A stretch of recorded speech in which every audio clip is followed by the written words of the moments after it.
In the last module, we talked about the structure of arguments, and I gave you this diagram, this circle that contains all the statements that are highly probable, very likely to be true given what you know.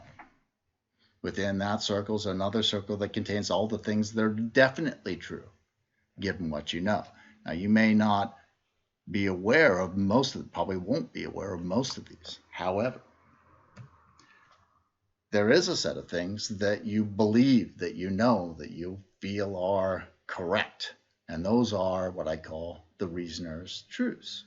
And we said that arguments relate elements of that set, things that you know are true, things that you have available to you, to other circles. Specifically, a deductive argument starts off with premises or reasons that are part of what you know to be true or believe to be true strongly, have good evidence for, and they then make an inferential claim about the relationship between the truth of those things, the premises, the reasons, and the truth of the conclusion. And a deductive inferential claim says, if these premises are true, then the conclusion out here, it also has to be true. It's not part of the things you knew were true, but it's guaranteed to be true given what you know. That's my claim. Inductive arguments, which aren't covered in the article, but are an important class of arguments, very important in fact. They have a similar structure in that they start off with things that you know to be true, information that's available to you, things that have a definitive truth value for you. And they make a claim about a conclusion. In this case, the claim is that the conclusion is highly likely to be true. And they make that inductive inferential claim. If these premises are true, then the conclusion has to be highly probable, very likely to be true. If the premise is true, the conclusion is probably true. Now we're in a position to see the relationship between arguments and inferences, and why I say arguments are models or roadmaps of inferences. So an inference is a psychological process, and it too relates representations you have about the world that in language are statements. So we can think of all the things that are very likely to be true about the world, given what you know or what's available to you right now. And then within that, there's the class of things that are definitely have to be true, given what you know or what's available to you right now. And then there's the things that you have available to you, that you know, that are part of your memory and so on. And so an inference, a psychological process, takes that information that's available to you right now, that you explicitly know about, that has a definitive truth value for you, and it transforms that information.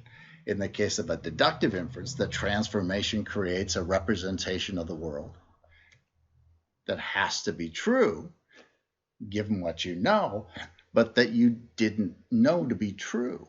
So it reveals to you implications of what you already know. And specifically, it reveals implications that have to be true.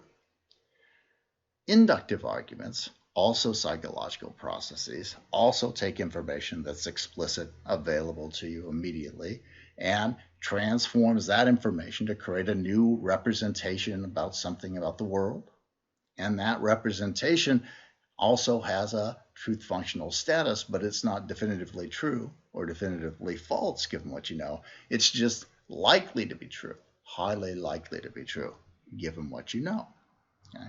So inferences are psychological processes that transform information that you have available to you, to create representations of information, situations, and so on that isn't immediately manifest to you. It reveals new stuff based on the stuff you have available to you. And arguments are just models of that process that allow you to see how this information is related to that information, that encourage you to follow that roadmap to the conclusion from the premises. Now, deductive logic, the focus of this discussion in that chapter, the main area that philosophers focus on, even though they do give inductive arguments, and inductive arguments are a very important class of arguments. Formal logic, deductive logic, is a science dating back several thousand years to the ancient Greek philosopher Aristotle, who was the first person that we know of to realize that arguments can be good or bad in ways that aren't dependent upon what they're actually about. So logic then is a science that studies arguments independent of what they're about in the particular instance. Now, when I say that, students usually say, I have no idea what you just said. Is it too late for me to drop this class, and so on. But let me see if I can make this clear with a couple of examples, illustrations, metaphors. So this is an argument I used to bait my Canadian students with when I taught in Canada. France has a larger landmass than Canada. The country with the larger landmass has a better hockey team. Hence, France has a better hockey team than Canada. So I give the students that argument, and I say, is this a good argument? And they say, oh, no, it's a bad argument, and it's deeply troubling, Dr. Wallace. And it's very bad, very bad. All right? And I would say, yes, you're right.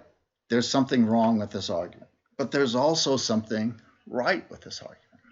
Namely, even though what it says about France and Canada and hockey isn't correct in this version of the argument, the relationships between the things that we put in France and Canada and hockey for, those relationships are such that if those premises were true, the conclusion would have to be true.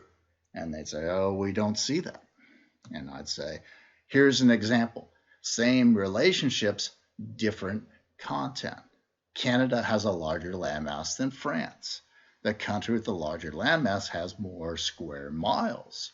Canada has more square miles than France.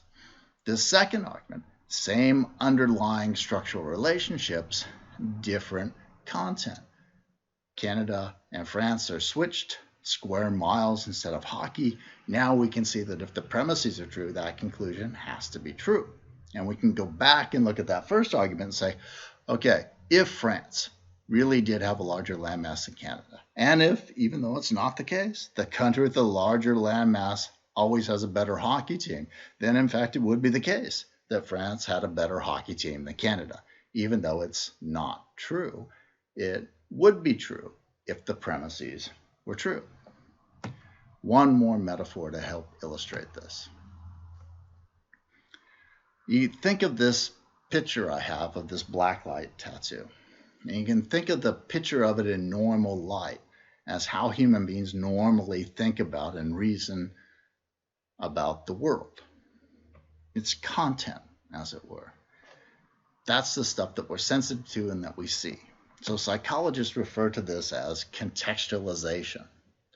What does contextualization mean? It means when people make inferences or decisions, when they're processing information about the world, they're sensitive to what they're making inferences or decisions about. The content is important. And they're sensitive to the context, the way the information is presented to them. Those are things that are very influential in the inferences and decisions they make. What they are relatively insensitive to is underlying structural relationships. And so this metaphor of the tattoo under black light is a way of talking about how things that we don't see, that we're not sensitive to, are still important, integral parts of that picture. And that in addition to the content and the context, which we're sensitive to, there are underlying structural relationships that can make an argument good or make an argument bad. And we, in fact, are pretty insensitive to those underlying structural relationships.